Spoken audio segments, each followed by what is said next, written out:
You are listening to a Clarkesworld Magazine podcast with your host and narrator, Kate Baker. Greetings, Clarkesworld citizens. I hope this podcast finds you extraordinarily well. You're listening to our third story for the month of April 2022, issue 187. Have you enjoyed the earlier stories for April? You can always let us know how you're feeling about the magazine, about any of the stories or the art or the nonfiction. Neil and I are on Twitter at Kate_Baker, and Neil is at Clarkesworld, and that is Clark with an E. As always, we want to thank you for your ongoing support, whether this is your first story here at Clarkesworld or it's your over 700th at this point. We've been around for a while, and that is thanks to your support. So if you can consider doing so, please go to patreon.com/Clarkesworld to see how you can donate $1 or more a month so that we can keep doing this, as we have for so long.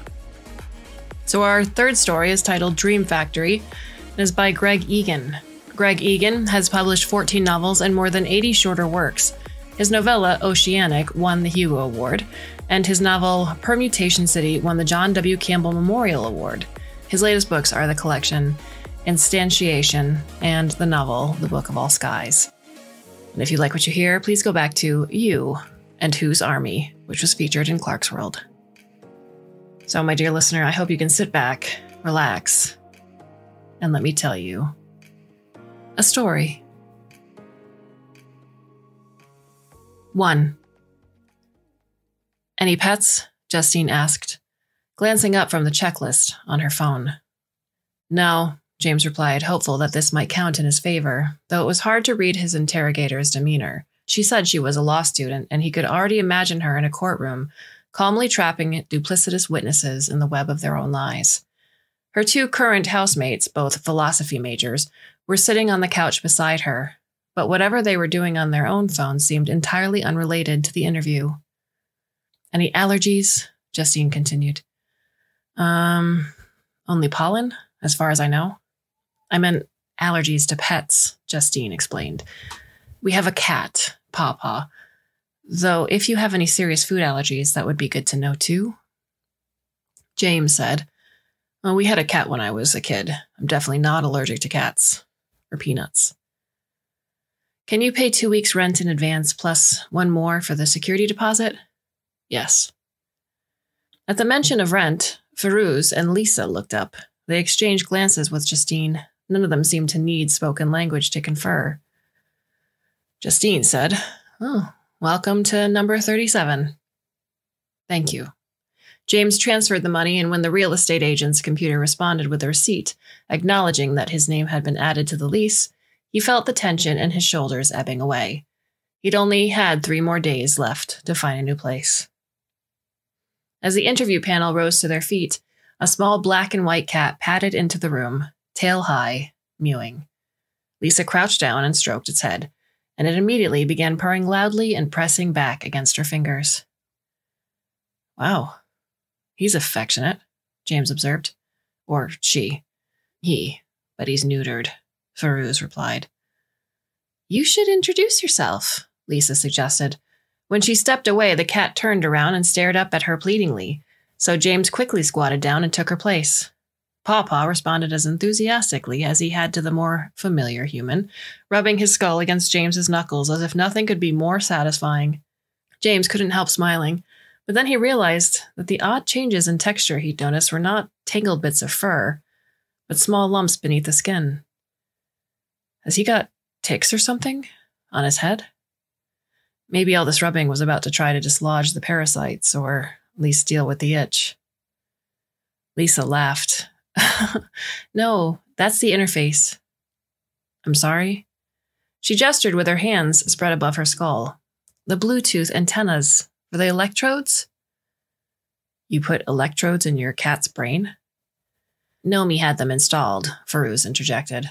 Pawpaw was hers, but then she had to leave the country and she couldn't take him with her. Okay. James didn't want to assume it would be safe to badmouth the housemate he was replacing. They might have all adored her and entirely approved of her decision. She only did it so he wouldn't attack the native wildlife, Lisa said, taking over stroking duty. It would be cruel to keep him locked up inside. The software stops him from catching birds when he goes out. Wouldn't a bell on his collar do the same?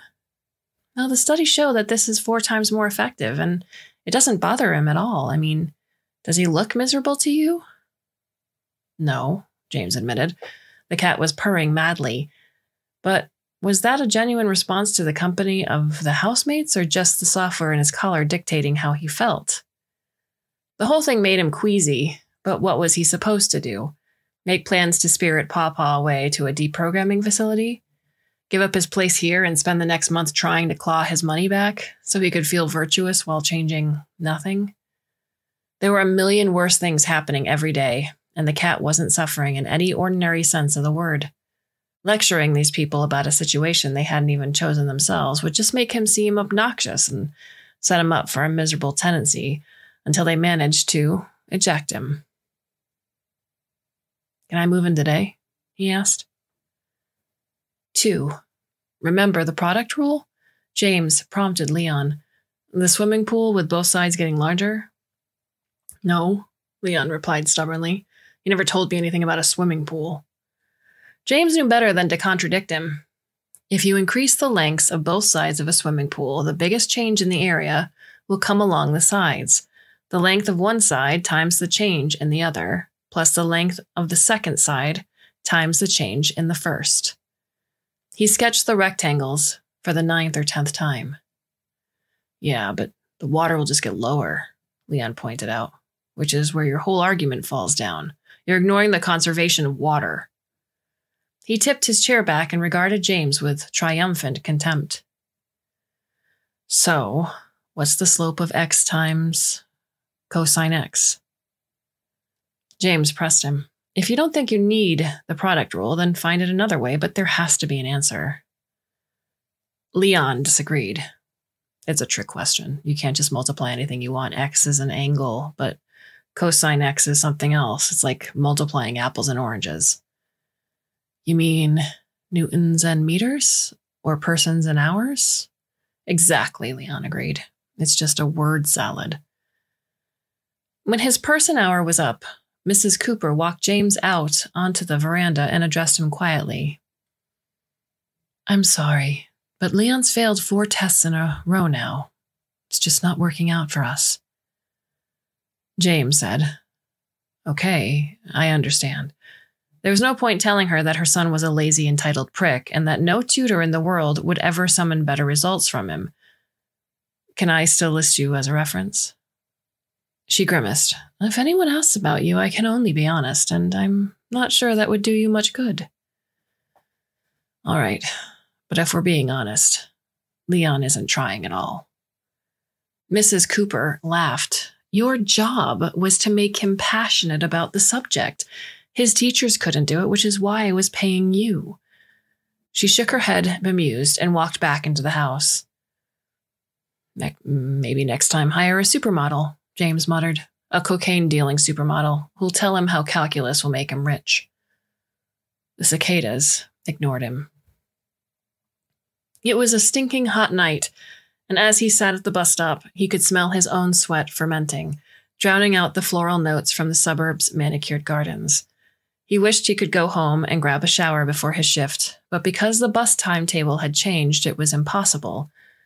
At the restaurant, in the staff toilet, he splashed water on his face and torso. Then he put on his uniform and walked out into the furnace of the kitchen. Any chance more hours, he said to Ken when he came around checking on the burger line. Ken snorted. I offered you more hours a month ago, and you said it would make you too tired for your lectures. But if I could start earlier, I don't need people earlier. All right, James decided. Any time then. We've got everyone we need right now, but I'll let you know. Thanks. On the bus home, James skimmed through the employment listings. Before Leon, his students Chris and Andrea had both been a joy to teach, curious and eager, just needing someone with the patience to reframe what they couldn't always grasp the first time. But there were no tutoring jobs on offer close enough that he could make them fit in with his schedule. It was after midnight when he entered the house. With everyone else asleep, he felt more like a burglar than a fellow resident. As he poured himself a glass of water, Pawpaw appeared and began performing tight figure eights around his feet. He opened the back door, then waited for the cat to bury his feces and return. "Go back in with Lisa," James whispered, with a shooing gesture. She always left her door slightly open, and Pawpaw usually slept on her bed since Nomi had departed. But his own verticality seemed to render him more interesting. It was all he could do to slip into his room and close the door. As he lay in the dark, sleep seemed impossible. He kept rerunning the calculations for the time that remained, until the water flowing into his own financial swimming pool was overtaken by the quantity pouring out. But then he noticed the pool expanding, each side growing without the level dropping, the volume of water magically increasing to fill the extra room. 3. James woke to the sound of someone playing Leonard Cohen's Hallelujah on a tinny electric keyboard. "Oh, make it stop," he bellowed. Newcomer or not, there were some things he shouldn't have to put up with. When the dirge continued, he leaped out of bed and stomped into the kitchen. The keyboard sat on the table, but the player seemed to have fled. All he could see was Pawpaw standing over it, treading on keys at random. Except the keys the cat was pressing weren't random. The rhythm was halting, as it had been from the start, but as far as James could tell, the melody was note perfect. Lisa, crouched in a corner with her phone held up to record everything, burst out laughing. Pawpaw stopped playing and began mewing plaintively, apparently confused by the mixed messages from his audience. "That's a post," Lisa announced. "Whatever fresh hell this is, leave me out of it," James snarled. "Oh, come on. The expression on your face was priceless." Farouz entered the kitchen smiling. "We were trying out the new collar app last night, saying, wait until James sees this." James realized he'd slept through his alarm or shut it off on autopilot. He had a lecture in 40 minutes. He took a shower and grabbed a muesli bar to eat at the bus stop. Lisa emailed him a link to her video. On the bus, James tried to get it taken down, on the basis that he hadn't consented to being recorded. But after the YouTube complaints app had confirmed that his current face was indeed a probable match to his face 15 minutes before, it also determined that he was an incidental bystander in the contested material, and ruled that imposing his wishes would be unduly onerous on the content creator and or disproportionately chilling for free speech. "You may still tag your likeness here with non-binding reuse advice," the app added helpfully. "Just check one or more of the following. This image is inappropriate for general media release if I am A. arrested, B. deceased, C. victim of a crime." When he arrived at the campus, he sprinted to the lecture theater and managed to reach a seat in the back before the demerit siren sounded. The machine learning classes had been packed for the first 4 or 5 weeks, full of people who fondly imagined that the course would enable them to found their own billion-dollar startups. But as the truth sank in, the numbers had thinned. Some of the methods they were studying could be extremely useful for certain kinds of problems, but there were no magic bullets, and the most noisily hyped commercial applications were pure snake oil. After the lecture, as he joined the students filing out, someone touched his shoulder. He turned and saw Sarah frowning at him. "You look terrible," she said. "Did you find a new place, or are you sleeping on someone's couch?" "I found a place," he insisted. "It's not perfect, but..." "What?" He described the morning's musical interlude, but that wasn't actually the reason he was tired. "I lost a tutoring job last night," he added. All his troubles sounded petty when he spelled them out this way, but the line from David Copperfield was hard to argue with. How many shillings was he away from misery? "Are you still working at the casino?" he asked as they emerged into the glare of the courtyard. "Yeah, I'll let you know if there are any openings." "Thanks. Though I'd rather just take them for a few grand if you can swing it. What's the point of a computer science degree if I can't even empty out a poker machine?" Sarah nodded. "I'll see what I can do. But maybe you should practice first by hacking the cat." "The cat's been through enough." Exactly, she agreed. Hack it so those clowns can't keep messing with it. I'm not sure I want to start a feud with the people I have to live with. Well, cover your tracks, she urged him. You think they're going to hire a digital forensics team to find out why their kitty stopped doing party tricks? I wouldn't put it past them. Lisa has 60,000 followers on YouTube. That's not going to pay for anything, Sarah scoffed. I know, but I think she has rich parents and she really likes the likes. They were approaching the library. Is everything okay with you? James asked. In between their banter, he was sure he'd sensed something nagging at her. I broke up with Andrew last week, she said. I'm sorry. How long were you together? 7 months? But I met someone on the weekend, so there's that. Okay, well, that's efficient. Sarah smiled and replied in a Tennessee Williams drawl. I have always depended on the strangers of Tinder. James glanced toward the entrance to the library. I have an assignment due. Okay, I'll see you around. 4. James was in the kitchen cooking pasta when a small blue and white marble rolled between his feet and rebounded off the cupboard beneath the sink. That's a goal, Farouz proclaimed from the doorway. Pawpaw stood in front of him wearing tiny roller skates and holding a miniature hockey stick in his mouth. Lisa was off to one side recording, as always. James said nothing, but Lisa caught the look on his face and launched into a defense. He loves doing these videos. It's an enriching experience for him. You ever thought of getting him a toy mouse? James suggested. One of those motorized ones he could chase around the house? Ew, that'd be creepy, Lisa declared. Pawpaw began to slip on the linoleum. He looked alarmed for a moment, but managed to flop down on his side. Farouz approached and took the skates off. We're the ones who pay for his food and vet bills, he pointed out. Justine doesn't help. We could have just sent him to a shelter when Nomi moved out. So what if I pay my share? James asked rashly. Would I get a say in how he's treated? Lisa did not look happy, but Farouz replied, You'd get an equal vote. James pondered the proposition. If he wanted to have the collar turned off, Farouz and Lisa would vote him down, but maybe he could chip away at their block by starting with smaller issues. If I agree to pay a third of his upkeep and I buy a toy mouse, will you vote to let him play with it? It wouldn't be so bad going for broke if he was guaranteed at least one success. Farouz did not seem discomfited at all.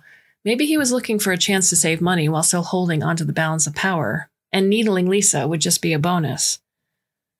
It's a deal, he replied. James ordered the mouse online. It arrived 3 days later. He unpacked it and tested it in his room. It had obstacle detectors and motion sensors that allowed it to give a reasonably convincing imitation of a creature trying to sneak along out of sight, freezing if it came under scrutiny, fleeing if it was pursued. At least it was a pure dumb robot and capable of actual fear or pain.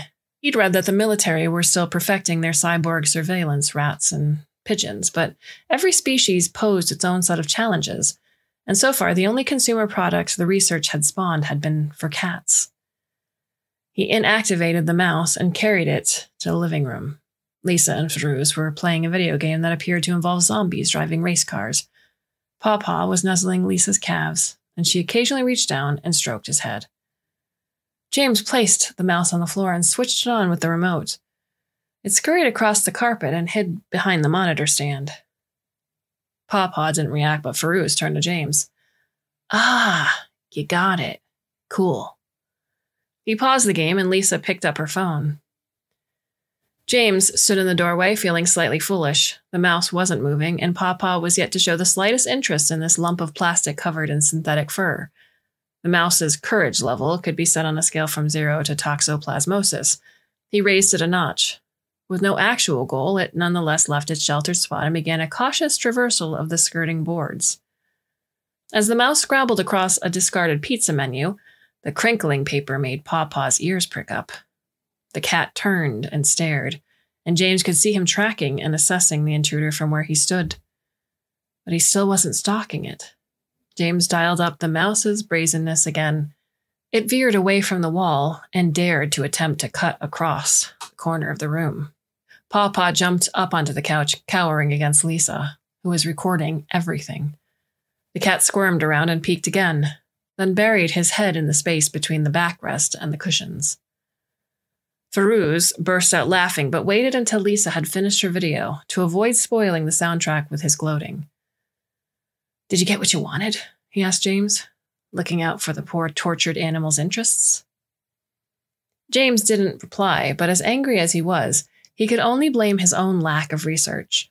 How had he supposed the collar kept native rats safe? Some magical species-specific filter? Or just a powerful aversion to every kind of stimulus that normally characterized prey? Domesticated really means domesticated now. He's not some half-neotenous would-be jaguar who just tolerates us for the sake of an easy life. He's our widow pooty cat, and if we want to dress him up as Santa and pimp him out on YouTube, he'll have no choice but to love every minute of it. If you have a problem with that, you can fuck right off. James powered the mouse down and took it back to his room. Wherever his stubbornness was trying to lead him, he really did not have time to go there. What he needed to do now was swallow his pride, find more work, and keep his head clear for the sake of studies. If he still had the urge to salve his conscience, he could give a few dollars to an animal shelter. Everything else was out of his hands. 5. "Go back to Lisa," James pleaded. It was 2 a.m, and he was asleep on his feet, but Pawpaw wouldn't let him take a step without, not so much following him, but weaving between his ankles in a shackling maneuver that made it impossible to go anywhere without his pursuer arriving simultaneously. "All right, I give up." He let the cat into his room. Pawpaw jumped up onto the bed and began digging his front claws into the sheet. James opened his mouth to scold him, but then decided he didn't care. And who knew to what degree the collar would amplify his displeasure? But that question didn't have to remain unanswered. He sat down and booted up his laptop, then went and made a cup of coffee. Pawpaw didn't follow him into the kitchen. It seemed he was content with having been granted access to the previously forbidden haven. When James returned, the cat was curled up on the end of the bed. As he unbuckled the collar, he half expected an ear-splitting alarm to go off on Lisa's phone, rousing her to furious vengeance. But nothing disturbed the night's silence. Pawpaw scratched some of his newly uncovered fur with his back foot, then appeared to doze off completely. The collar talked to the electrodes with Bluetooth and the home network with Wi-Fi. The default password for the admin account was stamped into the plastic. The dye in the hollow that had made it readable was gone, but a pencil rubbing revealed it easily. Neither Nomi nor anyone else had bothered to change it. James made copies of all the apps and decompiled them with a tool that produced source code with helpful annotations, rendering the structure of the programs easy to discern. As a bonus, the apps called hundreds of routines in a dynamically linked library that needed actual names, rather than raw binary addresses, to be specified in the file at hand, so the code was peppered with invocations that bordered on the self-explanatory. Install prey motion responder, ramp aversive stimulus, trigger positive effect. The keyboard Maestro app was actually a cross between an augmented reality system and a bad drug trip, in which a nameless, formless sense of something moving appeared overlaid on each key as required, compelling the victim to reach out and swipe at it. You could encode whatever piece of kitsch you wanted played into a series of impressions of having not quite glimpsed a cockroach burrowing through from another dimension. James remembered teasing his own cat, Silver, with a spot of reflected sunlight that she'd chased across the floor, but at least she'd always had the option of walking away. Once he had a sense of what the apps were doing, the question was what the best way to undermine them would be. If he simply blocked them all from running, Lisa and Ferouz would just take the collar to be repaired. Even if he could avoid being blamed for the sabotage, any victory would be short-lived. He needed something more like a slow fade-out, which could plausibly be explained by the cat gradually habituating to the signals from the collar, or the performance of the electrodes degrading. He looked up the warranty conditions. If anything went wrong after 30 days, you were on your own, regardless. But once the problem shifted from the collar to the electrodes, the cost of any remedy would be astronomically greater. There weren't that many vets who did the surgery in the first place, but finding one who would dive back into the skull in order to address not a swelling or infection arising from the implants, but merely a lack of compliance by the animal, would raise hurdles that even the most deranged pet fluencer might balk at. The collar ran a common variant of Linux for wearable devices that tens of thousands of people had already had reason to mess with. James found a description online for a fairly simple way to unlock the bootloader, and then he installed new firmware that let him run unsigned code. All he had to do now was modify a few low-level library routines, so the signals to the electrodes tapered down to nothing over the next couple of weeks.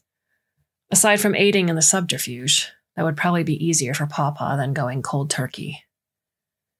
He made the changes, but then wondered how he could verify that he'd actually done what he thought he had. So far, this was all just symbols on the laptop screen. Pawpaw was breathing slowly and deeply, his head twitching slightly every now and then. It seemed cruel to wake him just to test the app's potency for various settings of the fade-out parameter.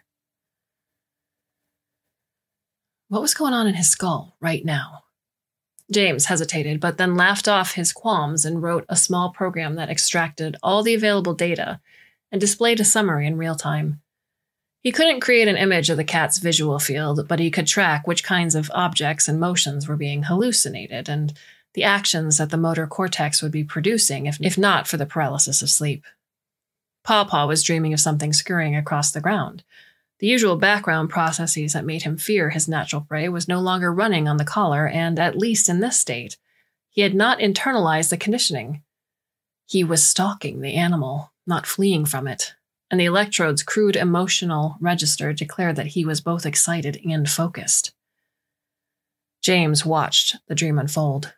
There were episodes of pursuit and the dispatching of prey, but also affectionate tussling with animals of the dreamer's own size, as if he was reliving wrestling with his siblings. Larger figures strode across the landscape too, eliciting a more complicated response, part fearful, part fraternal. It was mesmerizing, but the household would be awake soon, and James needed to be sure that his changes to the library really could damp down the prodding from the electrodes. He injected a keyboard cockroach into Pawpaw's dream at full strength and saw the swipe response it evoked. Then he set the dial to 0 and tried again. There was nothing. At 50%, the dreamer noticed the incursion, but the reaction was tentative. The apps would lose their grip slowly, their decay seeming more like natural causes than foul play. James rebooted the collar and put it back in place. Pawpaw stirred and eyed him resentfully. 2 weeks, and all the crap will be out of your head, James promised. A kernel machine generalizes this approach, identifying the separating hyperplane without explicitly mapping the raw data into higher dimensional feature space. James already knew the material, but he didn't dare surrender to exhaustion and close his eyes when the facial monitors were primed to record every lapse of attention.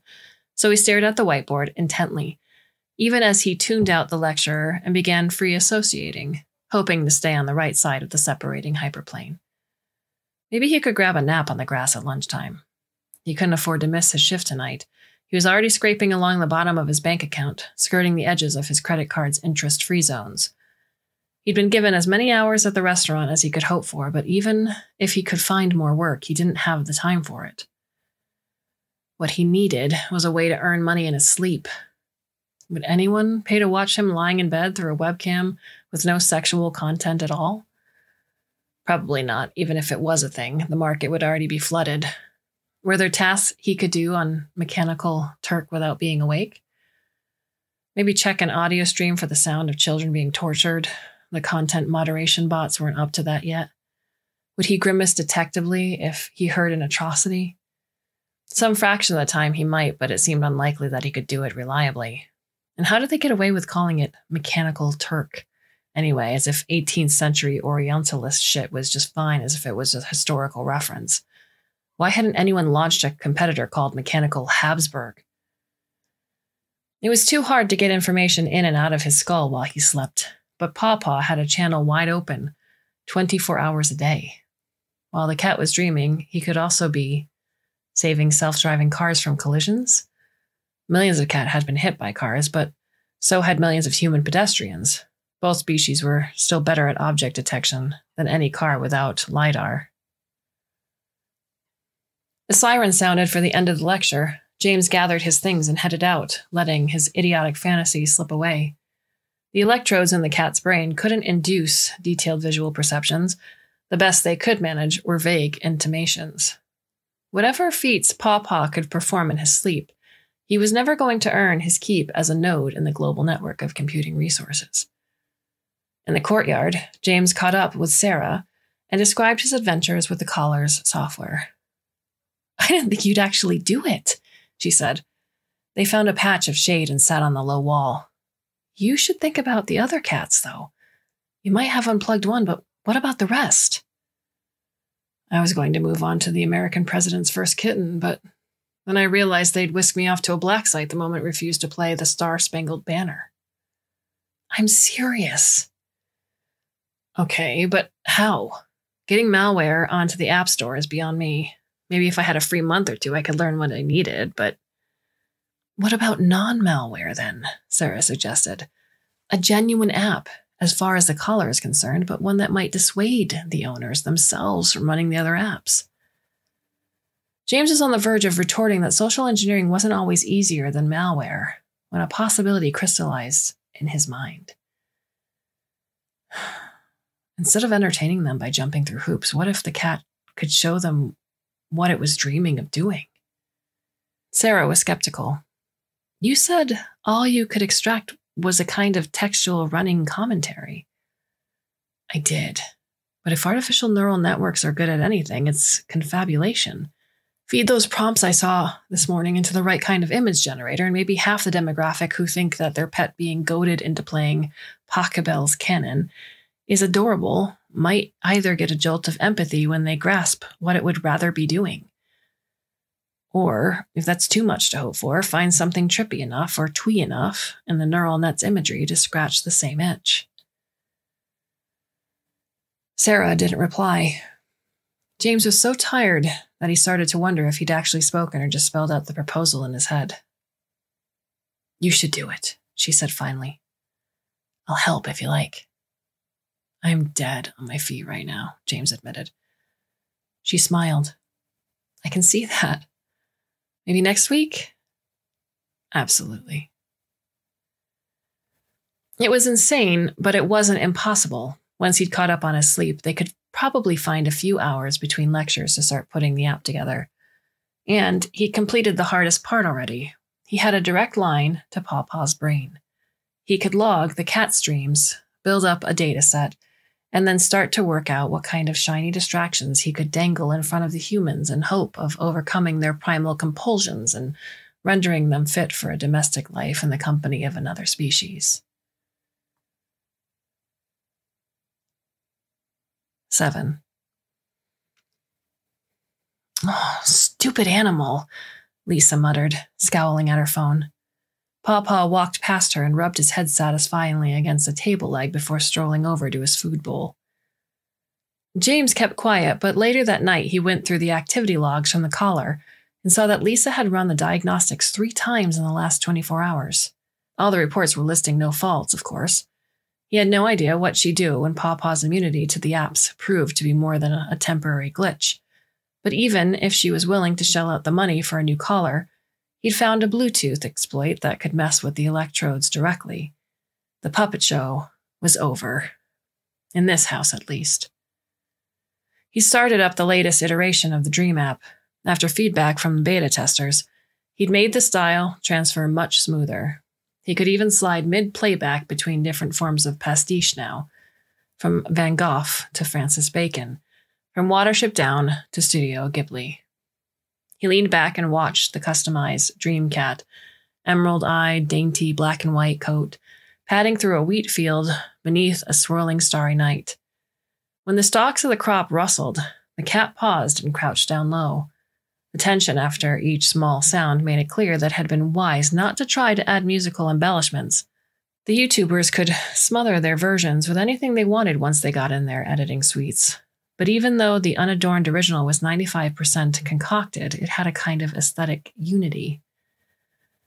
When the cat finally pounced, this style spared the viewer from explicit gore, and it still portrayed the act with no ambiguity. The dream cat played with his prey and tore it apart. While the dream logging portion of the app was running, it would disable everything else on the collar. There would be no punishment meted out for these transgressions. The owner would see their pet's idea of normal behavior, and with luck, that might sway some of them into offering a substitute during waking hours. An information screen on the app explained how the imposed aversion to prey-seeking could be shut off, while the animal was indoors, expanding the possibilities for play. Telling people to throw away the collars completely would be sure to get the app rejected by the store, but encouraging them to change one simple default wouldn't threaten the whole business model. If anyone's conscience took them further, that was up to them. James heard scratching at the door. He let Paw Paw in, expecting the cat to curl up on the bed, but instead he circled around the room restlessly. What is it? Paw Paw stopped beside his desk, rubbing his head against the drawers. James opened the top drawer and took out the toy mouse. Really? You knew it was in there? He switched the mouse on, then placed it on the floor. Paw Paw stared at it, but it remained frozen. James dialed up the mouse's risk-taking behavior, and it scurried away. Paw Paw went after it, but it managed to escape into the space beneath the closet. The cat stretched a paw into the dark gap a few times, then concluded that this was unlikely to be fruitful and sat back to wait. This was all just an artifice, too, but holding out for the cat's right to ravage actual wildlife would be untenable. There had to be some pragmatic balance between allowing domesticated animals to follow their instincts, entirely untrammeled, and forcing them to submit to whatever humans found amusing. One must imagine Paw Paw happy, James suggested in his best David Attenborough voice. His laptop pinged. He had a message from Sarah. Are we ready to submit? James could easily imagine spending another week or two just playing with the style selector, but they'd reached the point of diminishing returns. The code's ready, he replied, but we still don't have a name. They kept putting it off while they tackled more important things. Any ideas? He'd thought of a half a dozen, but none of them really grabbed him. He trusted Sarah's judgment more than his own. She'd usually had more sleep. You decide. 8. James was pouring rancid fryer oil into the tank in the alley behind the restaurant when the email arrived. Congratulations, your app Ghost Cat has now passed verification and is live on the Collar store. On the bus home, he checked the statistics. There'd been 3 downloads in the past 2 hours. He and Sarah needed 500 to break even on the fee for their developer's account. He refreshed the page a few times, but the count hadn't budged when he collapsed into bed, and in the morning he resolved not to look at again for at least a week. 19 sales, Sarah announced cheerfully when he ran into her the next day. James laughed.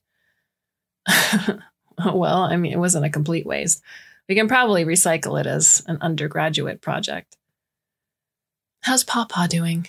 She asked. Oh, fine. Lisa and Farouz have lost interest in him completely. All he does now is eat, sleep, and chase the mouse. I showed him his old roller skates once, just out of curiosity, and he looked at me as if I shat on the carpet. Sarah hesitated. You know how we weren't going to advertise? James steeled himself for a fight. We can't afford it. Seriously. I've already sunk more into this app than I can spare. Well, I've already paid for it myself, she replied. I won't ask you to split the fee unless we go into profit. Who's the advertisement with? A woman named Frida with a YouTube channel called Fully Wired Kitten. 10 times more followers than Lisa. She wanted $50 and a free copy of the app to test it and run a review. So she might not even like it? James didn't want to harangue Sarah when she was bearing the whole cost of the strategy, but it sounded like a grift either way. If payment guaranteed a positive review, then Frida was cheating her audience out of an honest assessment. But if it didn't, how could she justify the fee? Well, we'll find out soon enough.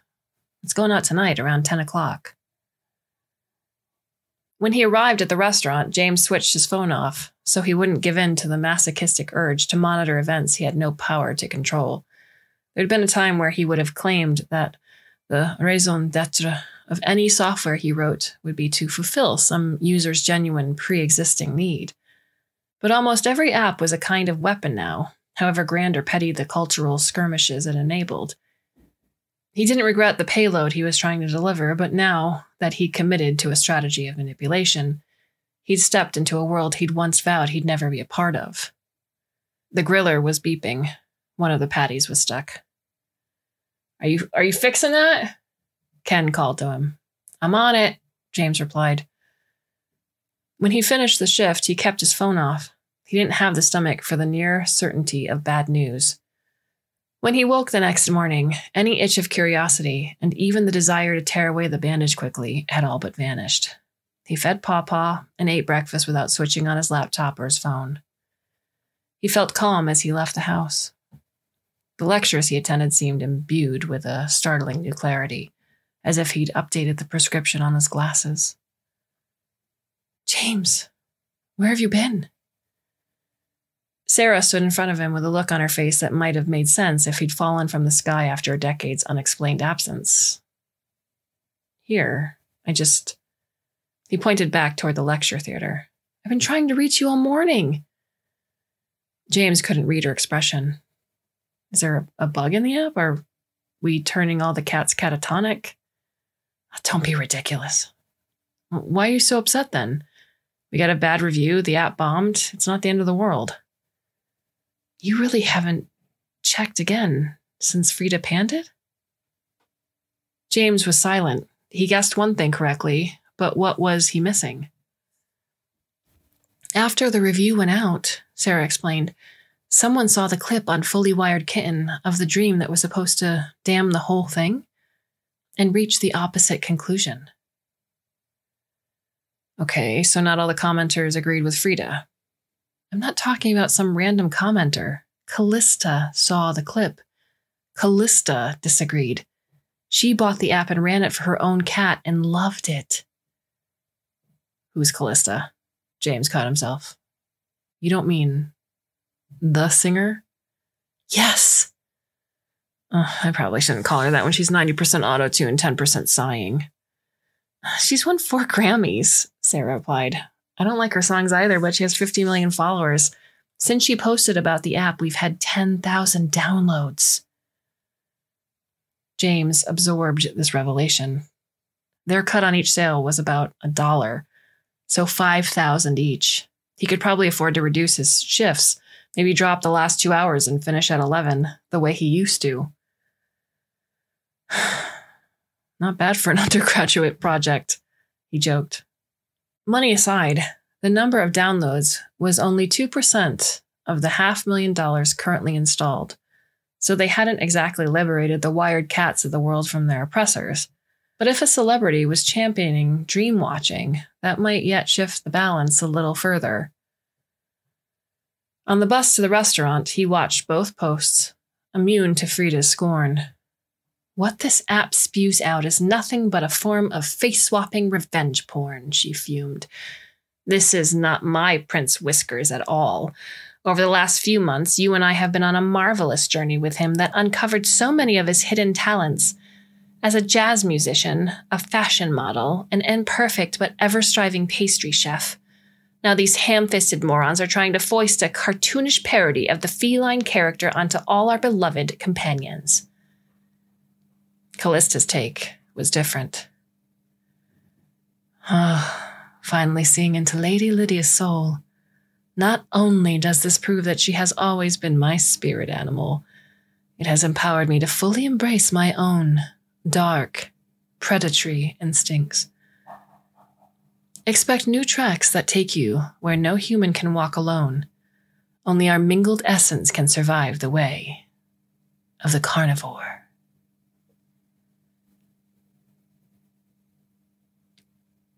9. I'm giving you 2 weeks' notice, James said, clutching his hairnet awkwardly in one hand. I hope you can get someone to replace me by then. You'll come back when you need the money, Ken predicted. Maybe. What, someone died and left you an inheritance? I got a couple of tutoring jobs, James lied. The rate's pretty good, so it works out better and I can get more sleep. For a second, Ken looked envious. Okay. Good luck. I'll stick around for 2 more weeks, James promised. Outside the restaurant, he strolled through the humid night, relieved but weary. He'd parked the car 8 blocks away, afraid of having to explain the purchase if a fellow worker saw him with it. You're dealing drugs now, right? No? Then how could you... It's a long story. It was only a 10-minute drive to his new place. Inside, when he switched on the light, Pawpaw and Phantom stirred briefly, but remained curled up on the couch together. The light was still on in Sarah's room, so he knocked on the door. Come in, she said. She was in bed, but she was looking at something on her laptop. I gave notice, James told her, standing in the doorway. Finally, he shrugged.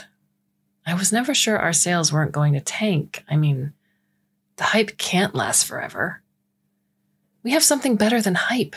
Controversy. Sarah turned the laptop around to show him the screen. She'd been watching a clip from a U.S. talk show. They interviewed an animal behaviorist who explained that the ghost cat dreams are just embellishments that shouldn't be taken literally. You mean exactly what we admit ourselves in the disclaimer? Yeah, but it's nice to know that even people with PhDs don't read terms and conditions. And on the plus side, he also said the electrodes themselves should be banned. You think that's going to happen? Eventually. But no one made it a priority when the things first came out, so I can't see any jurisdiction rushing through legislation, just because the hardware is getting more attention thanks to a more benign use. And one bad singer. Be nice. Callista's catching all the flack from the old school collar users, while we hide behind our brand name. Has anyone released a diss track about you lately? Well, not that I'm aware of. James gathered up his courage. So maybe we've got a window, a few months in which we can leverage this? Sarah didn't reply immediately, and he felt his face burning, as if he'd just confessed to an unspeakable crime. You mean go after venture capital? Yeah. I've been thinking about that myself, she confessed, but I always thought you were committed to a life of open source projects for philanthropic foundations. James frowned. Are you mocking me? Absolutely. She smiled. Anyway, if some VC is willing to fund us because a pop star threw a spotlight on Ghost Cat, so as long as the new project has merit, there's nothing to feel guilty about. We're the ones who struck a blow for animal liberation, aren't we? Maybe. So, Sarah set her laptop aside. What's the project? What's the pitch?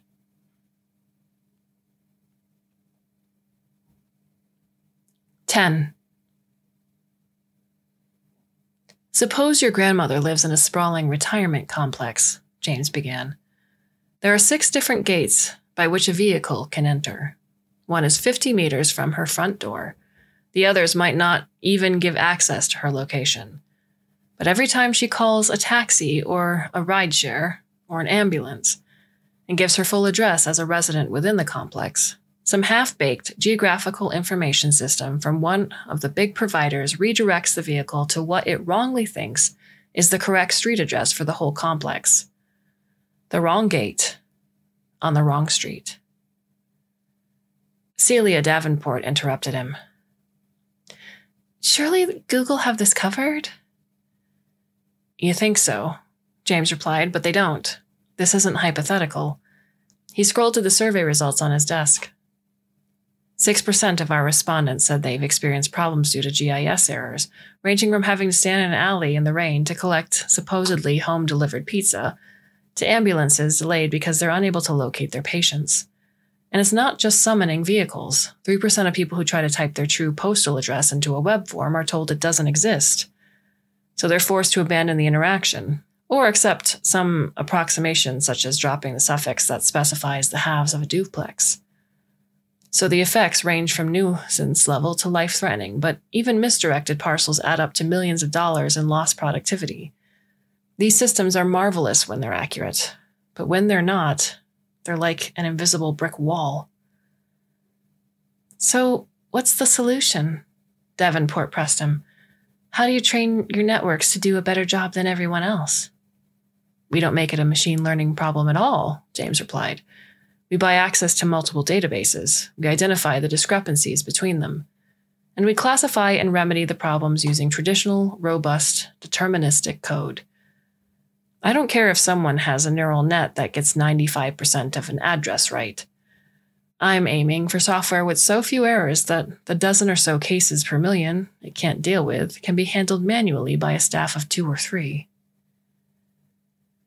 He waited for the shockingly sane proposal to sink in. He wasn't pitching a mashup of sexy buzzwords. He wasn't claiming to cure death or world hunger. He wasn't even hoping to get millions of people hooked on some vacuous time sink they'd never even known they'd wanted before. He just aimed at doing one job properly that no one else could be bothered getting right. Davenport grilled him, but after his rehearsals with Sarah, he was well prepared. Finally, she said, I'll get back to you in a couple of days, but I think we'd be willing to partner in your pilot program if you can match us dollar for dollar on the costs. All right. That wasn't quite what James had anticipated, but the revenue from Ghost Cat ought to cover his share. I'll look forward to hearing from you.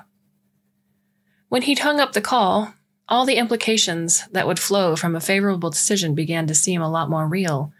For a start, he'd have to drop out of his degree, with most of the debt remaining but no qualification to show for it. There was no way he'd have time to run even the pilot program and keep studying. He'd always laughed at the aspiring tech moguls sitting in the lecture theaters beside him, convinced that they were about to make their fortune from the latest overblown trend. But his project was solid. It solved a real problem that wasn't going away. Just because it was a celebrity endorsement for fabricated imagery of cats' dreams that had brought him here, that didn't mean his feet weren't still planted firmly on the ground. 11. I noticed something today, Sarah said as she joined James at the dinner table. You know how we've been getting roughly the same sales for the last 12 weeks? James smiled. Yeah, but I've been trying not to dwell on it because I'm sure it can't last. To be honest, I thought we'd saturate the market much sooner. So, why do you think the sales are holding up so well? Because Callista's side is winning people over? They're not, though, Sarah replied bluntly. There's still a huge number of collar owners who aren't buying Ghost Cat. They're not being won over. James was confused. So, who are we selling to? Brand new collar owners, she said. People are putting electrodes into their cats' brains because it's more fashionable now. Thanks to Callista, but also thanks to us. James said, I don't believe that. The numbers must have been growing anyway. Sarah took out her laptop and showed him a plot. The sales of new collars had spiked a week or so after Callista's post. It had dropped back since then, but it was still almost 50% higher than it had been before. Fuck! James stood up and walked away from the table. Why'd you have to tell me that? Seriously? You'd wish I kept my mouth shut? It took him a few heartbeats to calm down enough to relent. No, he said. I'm sorry, but even the new collar owners were wholly uninterested in puppetry. The surgery itself was risky. And once they got bored with their cat's dreams, would they really eschew all the other novelties the electrodes enabled? Just imagine what Celia Davenport will think if we tell her we're pulling the plug on the app that's keeping us afloat while we work on Abode, because it grew the market too much. He could forget about anyone ever taking a pitch from him again. Even if we pull the app, there are clones like Oniro that have all the same features. We're on top because we were first and the price is reasonable. And Callista touted us, but if Ghost Cat vanishes, it won't kill the trend. James couldn't argue with that. So what do we do? Accept that things had spiraled out of their control and just keep taking the money? He glanced over at Paw Paw and Phantom happily gorging themselves on sheep liver. Nature was a bloodbath and humans were shit. If he and Sarah were treating their own pets well enough, maybe that was the most they had a right to aspire to. I have an idea, but it's pretty extreme. A way to slow down the sales of new collars? Yes, maybe even get the electrodes outlawed and put the kibosh on any canine version in the works. Is it legal? Can we cover our tracks? Probably. James braced himself. Will we have an alibi with Davenport when our revenue dries up? If she canceled her investment, he could live with that. He could re-enroll in his degree and treat the whole entrepreneurial detour as a fever dream. But if she believed he'd flat out lied to her, that could mean anything from permanent unemployability to jail term for fraud. Of all the people she might blame for the death of Ghost Cat, I think we'll be a long way down the list. 12. We need to make it look like there are two versions of the app, Sarah stressed. One that actually worked and did everything it claimed to do. Then someone took that version, kept the user interface and enough of the original code to pass as a superficial inspection, but stripped out all the true functionality and added a sting in the tail. That's a lot of work, James protested, and it's not as if anyone's going to take the broken version to consumer affairs. If all this pans out, don't you think there'll be competent tech journalists looking into it eventually? If they examine the app we actually release and it looks like it was written from scratch as a kind of poisoned honeypot, the spin on the story will be completely different than if it looks like someone used a pre-existing app with an established user base as camouflage for the same thing. James took their plates over to the sink and started washing up. Do you think there is an actual pre-existing app with an established user base? There might as well be, Sarah replied. But do you want to go on the dark web and search for it? It's risky enough faking something like this. Do you want to get caught downloading the real thing? No. Since he was already familiar with the apps from the collar store, the first part of the coding fell to him. He tried to think of the task functionally, breaking it down into the gathering of the user's preferences, and then the means by which the sensors in the collar and the signals sent to the electrodes could be used to enact the required result. It was instrumentality in its purest form, line after line of code that treated the collared animal as a device to which a series of commands could be sent. After 3 days, he was numb, but he had something that he believed looked like a genuine attempt to achieve the goals they wished to mimic. When he passed it to Sarah, he said, "Make sure you eviscerate the fuck out of this. If someone fixes it and makes it work." "I'll gut it till the cuts don't show, but they're still completely fatal, I promise." James had a long shower, then went to bed. He spent the next week working on the abode database, unsure if it was now just a kind of cover, or if he might yet stand a chance of getting it running. Sarah still had lectures to attend and assignments to complete, so her half of the shadow project took longer. But on the weekend, she spent the whole of Saturday disabling and booby-trapping his app, and on Sunday morning, they reconvened.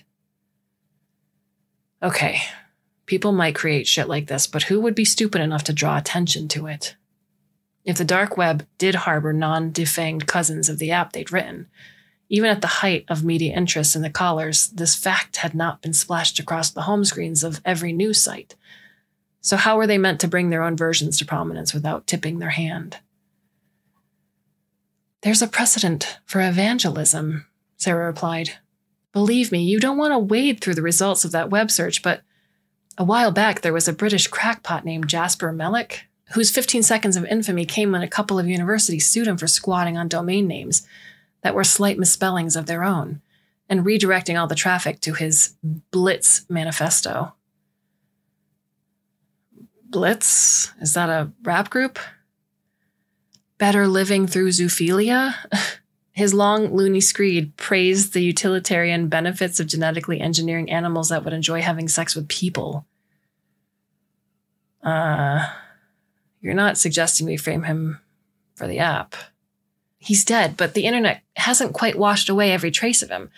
If we use the Blitz name and quote from the manifesto, we can make it seem as if he still has anonymous disciples willing to go all out to spread the message. So we make a video with masks and ranting? Yes.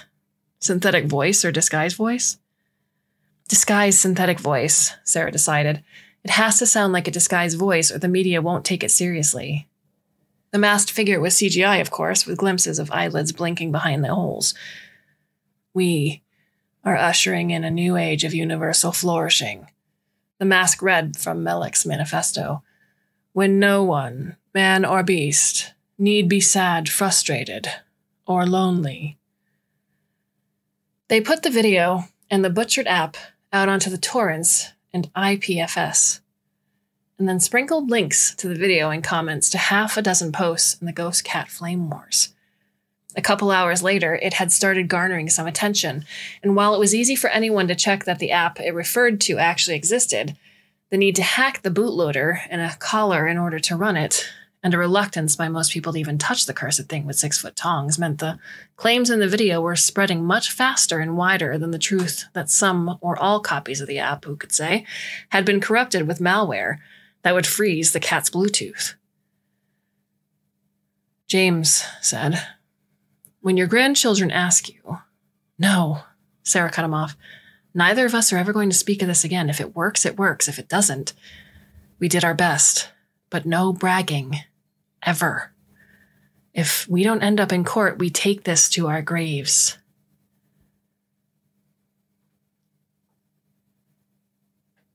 13. "If you can keep him calm and hold him still for about 5 minutes, Dr. Feldman said, we'll only need a local anesthetic." James said, "I think that'll work." He stroked Pawpaw's neck, then gripped the back of his head tightly. The vet slipped the needle into the skin midway between the 3 antennas. Pawpaw looked startled, then annoyed, but he didn't go berserk, and James didn't let him pull free until the needle was out. "Okay, now just get him to relax while that takes effect." "Sure." Dr. Feldman dropped the hypodermic into his sharp spin. "This is the 10th of these procedures I've done this week. Everyone's rushing to get ahead of the ban. I wish people had thought a bit more before they buried wires in their pet skulls in the first place." I inherited him like this," James protested. "It wasn't my idea." Dr. Feldman said nothing, but still managed to convey with one eloquently skeptical glance. "That's what they all say." For each antenna, he made a small incision, snipped the active circuitry off with something that looked like a small pair of bolt cutters, then deburred the top of what remained with a polishing tool and stitched up the cut. Pawpaw grew increasingly impatient. Doing this weird shit once was just human-level annoying, but again? And then again? "Okay, we're done." Dr. Feldman handed James a pamphlet on wound care. James got Pawpaw back into the cage for the ride home. When Silver's cancer had been judged incurable, he'd carried her body home in the cage he'd brought her in, and he'd sworn he'd never have a pet again. But here he was. At the bus stop, he poked a finger through the wires and stroked the top of Pawpaw's nose. "It's going to sting when the anesthetic wears off," he said, "but not for long. Just take it easy. It's almost over now." What are your thoughts on the story? Again, you can go to the Clarkesworld About Us page or at clarksworldmagazine.com. There, you can get all of our contact information. Alternatively, as I mentioned before, Neil is on Twitter at Clarkesworld, and so am I at Kate_Baker. So please give us a follow there. Tell a friend about the story. We have a bunch more stories left for you for the month of April, So I do hope that you can come back and listen, should you so choose. And until then, my dear listener, I bid you a very fond and hopefully very temporary farewell.